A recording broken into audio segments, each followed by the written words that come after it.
right, diving in again. Today, we've got Keys to the Ultimate Freedom, this collection of excerpts all about finding true happiness. Yeah, some real gems in there. Think of it like a cheat sheet to unlock that ultimate freedom we're always talking about, you know? Ready to ditch the suffering and just embrace the joy. Always. What really struck me about this text is it starts with something so universal like everyone wants to be happy, right? Even animals. Yeah, totally. But then it goes deeper. It says we're actually wired for happiness. Like it's not something you have to chase. It's already who we are. Interesting. Okay, so we're all about happiness, but then this text says we're the ones getting in our own way. That seems a bit counterintuitive, doesn't it? I know, right? It's like you're this vast ocean of potential pure joy, but our minds, our egos, clinging to all this stuff in the material world, it's like waves on the surface covering up the depths. We get so fixated on the waves, we forget about the vastness underneath. And that's where the suffering comes in, from identifying with those limitations, not with our true infinite nature. So it's not about changing what's outside, but shifting how we see ourselves inside. Exactly. And the text gives us a way to do that. It's all about quieting the mind. Yeah. Every thought, it says, is a limitation. Silence those thoughts. And your true self, that infinite being of happiness, it just shines through. It mentions asking yourself, who am I? But it also says that might not be enough for everyone, especially if your mind's like, I don't know, Grand Central Station at rush hour. Oh, yeah. For many people, the mind is so noisy, it's hard to just, poof, turn it off. Right. That's where these yogic paths come in. Think of them like tools to quiet the mental chatter. Like Jnana Yoga is about self-inquiry, using your intellect to get the nature of reality. Raja Yoga, that's focused on meditation, controlling the mind directly. There's a path for everyone. You just got to find what works for you. And here's a real mind bender. The text says we create our reality with our thoughts. We start by seeing we create our own problems. Right. But then it flips, we realize we can create anything. But, and this is important, even that ability to manifest, it's not the end goal. True satisfaction, the text says, comes from recognizing our infinite nature, not just manipulating the external world. That's a really important distinction. We often think happiness is getting what we want, but this text is saying it's about realizing who we are, not possessions, achievements. It's uncovering the boundless joy that's already within us. So this journey to ultimate freedom, it's actually inwards. That's it. And the text lays out this journey in stages of growth, starting with apathy, then moving through doingness, and finally arriving at beingness, like the evolution of consciousness itself. Okay, break that down for me. What does this evolution actually look like? Imagine humanity starting in apathy, not much action, just kind of stuck. The shift to doingness, that's where things get interesting. We start trying to change stuff, create, achieve. Making things happen. Exactly. Yeah. But here's the thing, this phase, it can feel chaotic, like the world's falling apart. Yikes. Think of all the upheaval, the change. That's the apathetic doingness stage in action. So all the chaos, the conflict, that's actually progress. Not exactly comforting, but interesting. The text really emphasizes it's not a bad thing. It's just growing pains, necessary steps towards something bigger, and the key to get through it. First, understand our thoughts, create our experiences. We're not just victims here. Second, embrace love, interconnectedness. Realize we're in this together. That's what leads to beingness, that state of harmony, peace, fulfillment. That reminds me of another idea, letting go and letting God, surrendering the ego, right? Yeah. What insights does the text offer about this? It's recognizing our ego, that sense of I. It's the source of so much struggle, constantly trying to control, manipulate, force things. True freedom, it comes from surrender, from trusting a power beyond us. The text even says when you truly let go, effortlessness becomes a sign of progress. Think about it. The more we struggle, strive, the more we're operating from that limited ego. True faith, it's not blindly believing. It's having the conviction to let go. Trust the process. So instead of getting stuck on problems, we should focus on the perfection of the self. It almost seems radical, just ignoring problems. It's all about perspective. Think of it like wearing sunglasses. Everything you see has that tint. The world hasn't changed, but your perception has. Same with the ego, we see problems everywhere. But shift your focus to the perfection of the self, that unchanging reality underneath, and the problems, they start to fade. Okay, I see. But even on this path, the text acknowledges we'll meet people who might try to drag us down. You know, those folks may be at a lower level of awareness, clinging to their own limitations. How do we deal with that negativity? The text is clear. It's not about fighting negativity or convincing anyone. It's about holding firm to your convictions, your understanding. As we progress, we see perfection more clearly, And the problems that seem so huge, they just fade away. Focus on your growth and trust your example will speak louder than words. So not isolating ourselves, but choosing where our focus goes. Instead of negativity, we focus on our own growth and radiate that positive energy out. Exactly. The text actually makes a connection between that negativity from others and our own. It says when we feel miserable, it's often because we're holding on to this limited self, that separate ego. And instead of running from that discomfort, trying to escape it, the text says face it head on. Lean into the yucky stuff. That's kind of the opposite of what most of us want to do, right? Seems that way, but think about it. Each challenge, each time you're uncomfortable, it's a chance to grow, to see things from higher up. When we resist, we're just reinforcing that we're separate, limited, flawed. But when we embrace those challenges, we start to realize, hey, we're already perfect, connected to something way bigger. So misery isn't the problem to solve. It's like the fuel for transformation. Exactly. And that brings us to something beautiful from the text, the power of love. Might sound cliche, but this text goes deep. It talks about love as oneness, where you identify with, understand others. Not just a feeling, it's how you are. So deeper than romantic love, family love, it's like connecting with all beings. The text even says complete love brings perfect happiness. But how do we even start cultivating that kind of love? Seems pretty lofty. It is, and it starts by understanding ourselves. The more we look inward, the more compassion, empathy we have for others. Think of it like, if you've never had your heart broken, can you really get what someone else is going through when they are? Yeah. Same with any emotion, any experience. So can't truly love others till we learn to love ourselves. That's a big piece. And the text says, start small. Practice with the people closest, family, friends. Grant everyone their own beingness. Let them be who they are. And as your love grows, it naturally expands outward to strangers, to everyone, till it covers the whole world. Like ripples going out from your heart. The text describes it as a cycle. The more you practice, the more you experience, and the more you experience, the more you give. And it's not just feeling good, it's aligning with the universal force of love. This love as a universal force, that's powerful. And the text says it's the easiest thing to do once you get it. Once you understand what love really is, not the conditional, fleeting kind, but the unconditional, all-encompassing kind, it becomes the most natural way to be. It goes back to that core message. At our essence, we are beings of love. We just got to remember that. Remembering who we are, that ties back to something else we talked about, the idea that we're not our bodies. The body is just a temporary vehicle. The text really stresses this. Why is that so important? It's huge E, because as long as we think we are this body, we limit ourselves.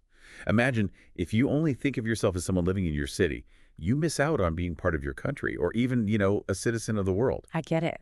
So identifying with the body, it's like having this tiny view of who you are. Right, right. And the text is saying, hey, you're way grander than this temporary physical form. Taking care of the body is important, sure, but it's about balance. Respect it, but don't cling to it as your true self. The goal is to go beyond that identification completely. There's this part in the text that really got me where it says we can actually change our bodies with our thoughts. Like holding this mental picture of a perfect body even uses the example of a paralyzed man who suddenly gets up and walks when his house is on fire. Sounds crazy, but it comes back to what we were saying, creating our reality. The text highlights the power of focus, of truly believing. In that crisis, the man forgot all about his limits, acted purely on instinct. Like his whole belief system, what he thought was possible, it just shifted. Exactly. And the text says we all have that potential. If we shift from limitation to wholeness, perfection, our bodies will follow. Powerful stuff. But how do we even access those subconscious beliefs, the ones that are often running the show? The text says most of our limitations are down there. We're not even aware of them. True. Most of the time we're on autopilot, totally unaware of what's driving us. The text suggests a few ways to bring those beliefs to light. Meditation, like we said before, quiets the mind, lets you access those deeper levels. So becoming aware of the programs running in the background. Yep. Another way is just being mindful throughout the day. Notice your thoughts, emotions, any patterns, limiting beliefs that keep coming up. Once they're conscious, you can start to change them. And the text says, replace those limiting beliefs with affirmations, clear pictures of what you want to create, like reprogramming your mind with new instructions. Perfect analogy. And remember, it's not about denying those negative thoughts, it's acknowledging them, then choosing to focus on something better. This whole idea of creating our reality, it makes you think about karma, right? The text seems to say we create our own, good and bad. with our thoughts, actions. Definitely emphasizes we're not just, puppets of fate. We shape our destiny through our choices. But it warns against seeing karma as this rigid system of rewards and punishments. So instead of trying to work off bad karma, the text says transcend it completely. But how? It starts with recognizing karma is just a concept, a way to understand the world. But it's not the ultimate reality. The text reminds us we are, at our core, infinite beings. An infinite being bound by karma, that doesn't make sense. Exactly. And to break free from that belief, the text gives us this powerful statement. There is one act that will do away with all karma. Be yourself. So true freedom is aligning with our true nature, realizing we're already perfect, whole. You got it. It all comes back to self-responsibility. Yeah. We create our experiences, not blaming others or circumstances for our suffering. It's about taking back your power, choosing to create a reality you actually want. So we have the power to change our thoughts, beliefs, and ultimately our experiences. Remembering who we really are, these infinite beings of unlimited joy, love, freedom. This deep dive, it's really got my wheels turning. So much to think about, explore. It shows you the power of these ancient teachings. They're timeless, just as relevant today as they were centuries ago. I'm definitely feeling inspired to dig deeper into some of these concepts. There's a real sense of possibility here, like true freedom is actually within reach if we're willing to do the work. That's what's so great about these teachings. They're not just intellectual ideas.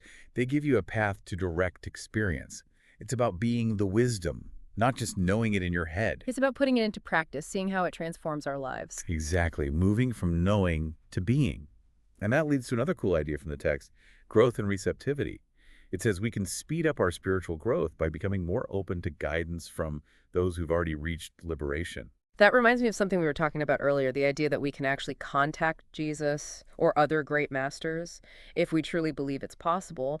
But the text says they can't force their help on us. We have to be open to it. It's a bold claim, but the text is very nuanced about it. Not blind faith, but recognizing that we create our reality, even in spiritual matters. What you believe shapes what you can perceive, experience. So we're co-creating with the universe, even spiritually. Our beliefs, our openness, our willingness to receive, those determine what we experience. Exactly.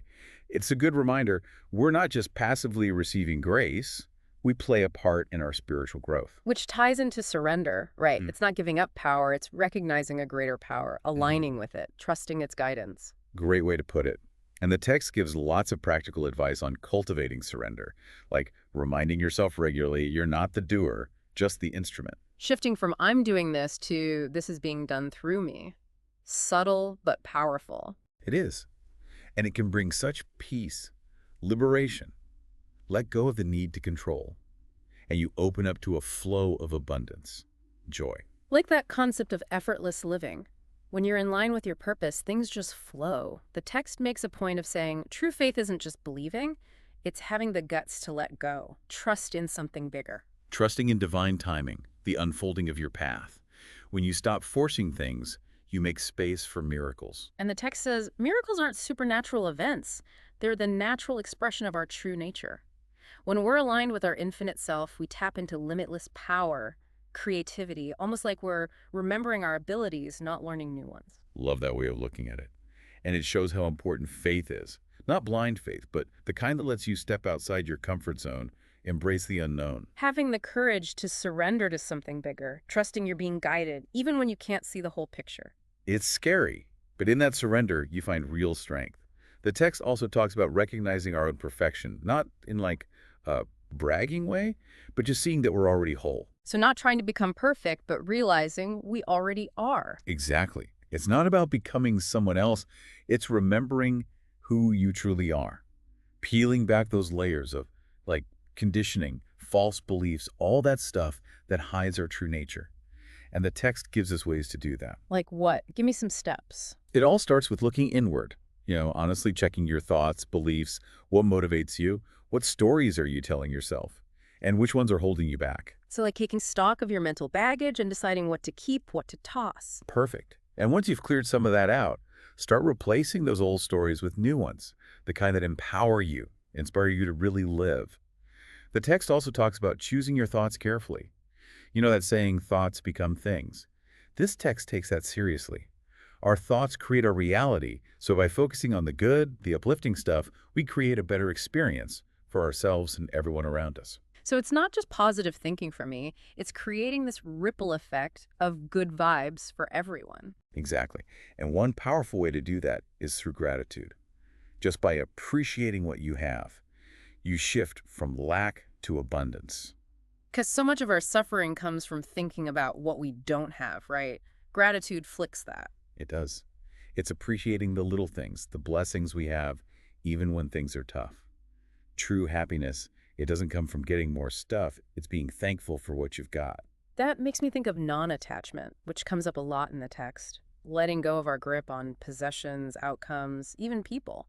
It's realizing freedom means not being tied down by anything external. Finding that peace, that contentment that comes from within no matter what's happening outside. Not easy, but the text says it's the key to lasting happiness. Especially in a world that's always like, you need more, more, more. Right. Yeah. And the text reminds us, everything changes, nothing stays the same. Change is the only constant. And when you accept that, you're free from the suffering of clinging to things that won't last. Learning to ride those waves of change, instead of fighting them, making things harder on ourselves. Beautifully put. And one way to find that peace in the midst of change is learning to live in the present moment. The text says, when you focus on the here and now, you're free from the anxieties of the past, the worries about the future. It's so true. Our minds are either stuck in replay mode, rehashing old mistakes, or fast-forwarding to what might happen. No wonder we're stressed. It's exhausting. The text encourages us to be mindful, to pay attention to our thoughts, feelings, sensations without getting swept away. Become the observer of your mind, not controlled by it. Makes me think of meditation. Is that what the text recommends for mindfulness? Definitely. Meditation trains the mind to stay present, let go of thoughts that keep us trapped in the past or future. The text also says, just bring your attention to the present moment throughout the day. Notice what you see, hear, feel. So even something as simple as like really tasting your food, feeling the sun on your skin, that can be mindfulness. Exactly. Appreciate the beauty in ordinary moments. Shift from boredom to curiosity to appreciation. Remember that each moment is a gift. And that brings us back to love, doesn't it? When you're present, truly in the moment, it's easier to feel love. For yourself, others, the world around you. Such a beautiful insight. And the text reminds us it starts with self-love. When you love and accept yourself, you create the foundation to receive that from others. So it's not selfish to love yourself, because sometimes it feels like we're supposed to put everyone else first. The text challenges that. It says true selflessness comes from self-love. When you know your own worth, you see it in others too. Be kind to yourself, compassionate. Let go of that self-criticism, the negative chatter. Embrace those imperfections. We're all perfectly imperfect on this journey of growth evolution. Love it. And it's about celebrating your gifts, your talents, sharing them with the world in a way that feels true to you. So it's not just personal growth, it's about making a positive impact, sharing those gifts. Yes. And the text also talks about forgiveness for yourself and others, letting go of past mistakes, freeing yourself from resentment, anger. Forgiveness is powerful. It's self-liberation. It lets you move on, lighter, clearer. But the text is clear. Forgiving doesn't mean you're saying what happened was okay. Right. It's not about condoning the bad stuff. It's releasing that negative energy so you can heal, grow. Everyone makes mistakes. We all deserve compassion, understanding. Choosing to focus on the good, not dwell on the bad. And speaking of good, the text mentions service, dedicating your life to helping others. It says when you shift from what's in it for me to how can I help, you find deeper meaning, fulfillment. Realizing we're all connected, helping others is ultimately helping ourselves. The text reminds us we're all part of one big family, and by working together, we can create a more peaceful, harmonious world. Wow, what a deep dive this has been. So many insightful, inspiring ideas. Shows you the wisdom that's out there waiting for us to be open to it. Feels like we just scratched the surface. There's so much more to explore in these teachings. That's the best part. It's a lifelong journey of discovery. And to everyone listening, if any of this resonated with you, I encourage you to check out Keys to the Ultimate Freedom for yourself. You might just find the keys to your own ultimate freedom. And remember, the most important journey is the one you take with